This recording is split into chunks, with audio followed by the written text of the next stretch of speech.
ಎಲ್ಲ ಪತ್ರಿಕಾ ಮಾಧ್ಯಮ ಹಾಗೂ ಸಾಮಾಜಿಕ ಜಾಲತಾಣದವರಿಗೆ ನನ್ನ ನಮಸ್ಕಾರಗಳು. ಬಂದಿರೋ ಗುರು ಹಿರಿಯರಿಗೂ ಪ್ರತಿಯೊಬ್ಬರಿಗೂ ನನ್ನ ನಮಸ್ಕಾರಗಳು. ಫಸ್ಟ್ RCB ಟಿ ಶರ್ಟ್ ಬಗ್ಗೆ ಹೇಳ್ಬಿಡ್ತೀನಿ.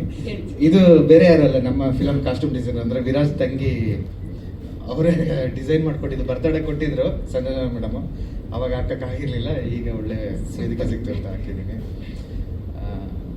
ಅದು ಬಿಟ್ಟರೆ ಇವತ್ತೊಂದು ವರ್ಲ್ಡಲ್ಲಿ ಒಂದು 3 ಪ್ರಮುಖ ವಿಷಯಗಳು. ಒಂದು, ಜಾನ್ಸಿನ ಮ್ಯಾಚ್ ಆಡದೆ ಒಂದು ರಿಟೈರ್ಮೆಂಟ್ ಕೊಟ್ಟ.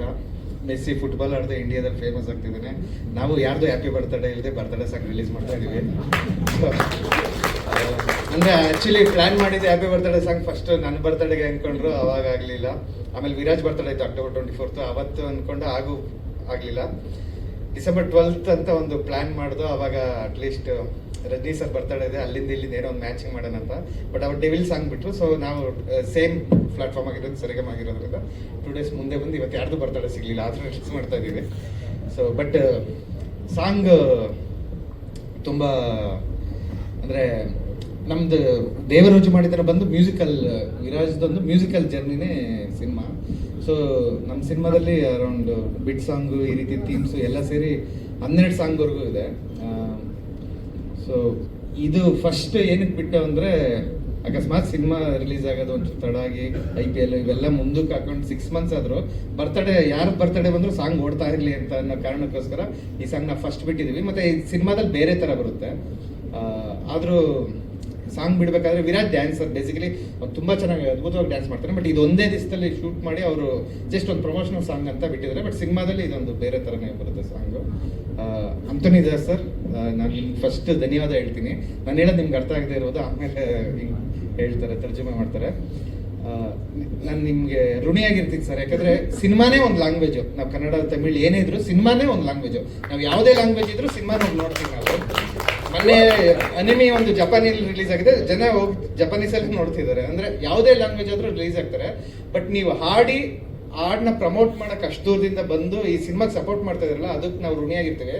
ಯಾಕಂದರೆ ಯಾರ ಮೇಲೂ ನಾನು ಹೇಳಲ್ಲ, ಒಬ್ರು ಕನ್ನಡ ಸಿಂಗರ್ ಹತ್ರ ನಾವು ಹೋಗಿ ಬಾಂಬೆಲಿ ಹೋಗಿ ಆಡಿಸ್ಕೊಂಬಂದು ಎಲ್ಲ ಮಾಡಿ ಒಂದು ಸ್ಟೋರಿ ಹಾಕ್ಸೋಕ್ಕಾಗ್ತಿಲ್ಲ ನನಗೆ ಇನ್ಸ್ಟಾಗ್ರಾಮಲ್ಲಿ.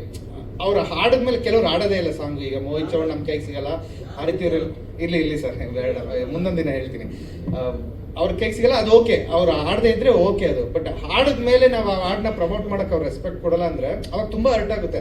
ಇವ್ರ ಕೈಲಿ ಇಷ್ಟು ಆಸೆ ಬಿದ್ದು ಆಡಿಸಿ ಎಲ್ಲ ಇದು ಮಾಡಿದ್ರು, ಅವರೇ ನಮಗೆ ಪ್ರಮೋಟ್ ಮಾಡಲ್ಲ ಅಂತ. ಬಟ್ ನೀವು ಹಾಡಿ ಅದರಲ್ಲಿ ಡ್ಯಾನ್ಸ್ ಮಾಡಿ ಇಲ್ಲಿಂದ ಅಲ್ಲಿಗೆ ಬಂದು, ಸೊ ನಾವು ಋಣಿಯಾಗಿರ್ತೀವಿ. Thank you sir. ಅದೇ ಭಾಷೆಗಿಂತ ಸಿನಿಮಾ ದೊಡ್ಡದು ಅನ್ನೋದು ಒಂದು ಥ್ಯಾಂಕ್ ಯು. ಅದು ಬಿಟ್ಟು ಕೊರಿಯೋಗ್ರಾಫರ್ ಟೈಗರ್ ರಾಜು ಸರ್ ಮತ್ತು ಲಿರಿಸಿಸ್ಟ್, ನಾವು ಅಲ್ಮೇಲಮ್ಮ ಟೈಮಲ್ಲಿ ಸ್ಟಕ್ ಆಗಿದ್ದು. ಅವಾಗ ನಾಗಾರ್ಜುನ್ ಬಂದು ಬರ್ಕೊಟ್ಟಿದ್ದ. ಅದಾದಮೇಲೆ ಮೇ ಬಿ ಯಾಕೆ ಸಿಗಲಿಲ್ಲ ಅಂತ ನನಗೂ ಗೊತ್ತಿಲ್ಲ, ನಿಮಗೂ ಗೊತ್ತಿಲ್ಲ. ಬಟ್ ಅಫ್ಕೋರ್ಸ್ ಒಳ್ಳೆ ರೈಟಿಂಗ್ ಇರುತ್ತೆ. ಸೊ ಅದೇ ರೀತಿ ನೀನು ಬರ್ದಿರೋಲ್ಲಾಗಿ ಹಿಟ್ ಆಗ್ತಿದೆ. ಸೊ ಅದೇ ರೂಟಲ್ಲಿ ನಮ್ಮದು ಸಾಂಗ್ ಇಟ್ಟಾದ್ರೆ ನಮ್ಗೆ ಖುಷಿ ಆಗುತ್ತೆ. Thank you. ಮುಂದೆ ಹೆಚ್ಚಿಗೆ ಬರೋಣ. ಇದರಲ್ಲಿ ಇನ್ನೂ 1-2 ಸಾಂಗ್ ಬರೆಯೋದಿದೆ. ಸೊ ದಯವಿಟ್ಟು ಬರ್ದಿದ್ದೆ ಆಲ್ರೆಡಿ, ಅಫ್ಕೋರ್ಸ್ ಬರ್ದಿದ್ದೀನಿ. Thank you. ಮತ್ತು ವಿರಾಜ್ ತುಂಬ ಚೆನ್ನಾಗಿ ಡ್ಯಾನ್ಸ್ ಮಾಡ್ತೀವಿ, ಇನ್ನೂ ತುಂಬ ಚೆನ್ನಾಗಿ ಡ್ಯಾನ್ಸ್ ಮಾಡ್ತಾರೆ. ನಾವು ಇನ್ನೂ 1-2 ರಿಲೀಸ್ ಟೈಮಲ್ಲಿ ಪ್ರಮೋಷನಲ್ ಸಾಂಗ್ ಪ್ಲ್ಯಾನ್ ಮಾಡ್ತೀವಿ. ಅದು ಬಿಟ್ಟು ಕೀರ್ತಿ ಮೇಡಮ್ ಈ ಸಾಂಗಲ್ಲಿ ಫ್ಯೂಚರ್ ಆಗಿಲ್ಲ, ಬಟ್ ಅವರು ಅದ್ಭುತವಾದ ನಟಿ. ನಿಮಗೆ ಅವ್ರದ್ದು ಸಾಂಗ್ಗಳು ಮುಂದೆ ರಿಲೀಸ್ ಆಗೋ ಟೈಮಲ್ಲಿ ಗೊತ್ತಾಗುತ್ತೆ. ಹಾಗೆ ಬಂದಿರೋ ಕಲಾವಿದರು ಎಲ್ಲರೂ ಹೇಳ್ತಾ ಹೋದರೆ ತುಂಬ ಜನ ನಮ್ಮ ಸಿನಿಮಾದ ಕಲಾವಿದರು ಎಲ್ಲ ಇದ್ದಾರೆ. ಅವರು ಪ್ರತಿಯೊಬ್ಬರಿಗೂ, ಮತ್ತು ಕುಮಾರ್ ಸರ್ ಬಂದಿದ್ದೀರಾ, ಮತ್ತು ಸುರೇಶ್ ಸರ್ ಪ್ರೊಡ್ಯೂಸರ್ಸ್, ಪ್ರತಿಯೊಬ್ಬರಿಗೂ, ಕರಂಜಿ ಶ್ರೀಧರ್ ಸರ್, ಪ್ರತಿಯೊಬ್ಬರಿಗೂ ನಾನು ಧನ್ಯವಾದಗಳು ತಿಳಿಸ್ತೀನಿ ಅಷ್ಟೇ.